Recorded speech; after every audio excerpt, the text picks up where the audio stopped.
This morning in Idaho, murder suspect Bryan Kohberger is apparently just hours away from accepting a plea deal that will save him from facing the death penalty amid new reactions from those tied to the case. The family of victim Kaylee Gonzalez has been furious with the prosecution. They were done fighting.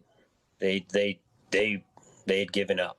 And now asking for the public's help, urging supporters to contact the local prosecutor's office and the Department of Justice, and also asking for, quote, the true facts of what happened that night, along with a full confession. Kohberger was arrested and charged in late 2022 with the murders of Gonzalez, Ethan Chapin, Xana Kernodle, and Madison Mogen.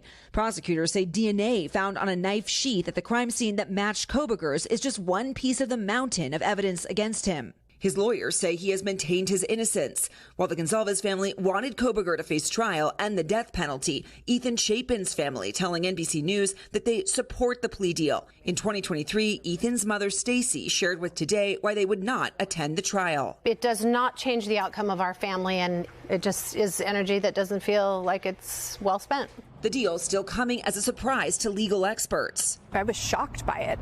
It seems like a situation that it would have happened a long time ago versus, we're on the cusp of the trial starting in this case. Why would the prosecution want to accept this as opposed to going to trial? They ensure that Bryan Kohberger is likely never going to see the light of day. And then they take what would almost assuredly be, if he was convicted, just years and years of appellate proceedings just off the table. Overnight, Kohberger's family releasing a brief statement asking for privacy, respect, and responsible judgment during this time. At the University of Idaho, some students relieved. Maybe it's time for there to be true healing, to know that there's been resolution. After years of delays and unanswered questions, what was supposed to be one of the most watched murder trials in years could now be wrapped up within weeks.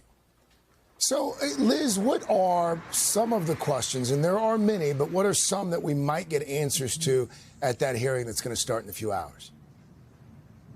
Yeah, well, Craig, first and foremost, we're hoping to get more details and clarity on this plea deal. Remember, there's a gag order in place, so neither the defense or the prosecution have confirmed this plea deal or commented on it. We are hoping to get those specifics. And remember, I mean, we don't know what he's going to have to do here. Will it be more than pleading guilty? Will he have to answer some of those critical questions that some of the family members were hoping would come out during trial, particularly around motive and where is that murder weapon, Craig? All right, Liz Kreutz for us there in Idaho. Liz, thank you. The hard part for the families is we may never find out the answers to any of these. Well, that's what I wanted to ask you about. Yes. Put on your senior legal correspondent hat for a moment.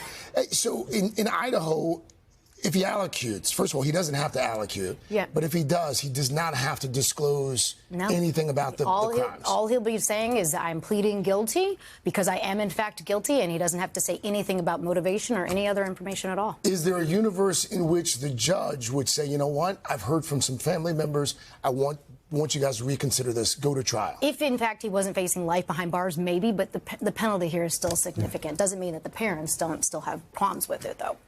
Hey, thanks for watching. And don't forget, you can catch the Today Show every morning on NBC or take Today when you're on the go. Just follow the Today podcast on Apple Podcasts, Spotify, or wherever you listen.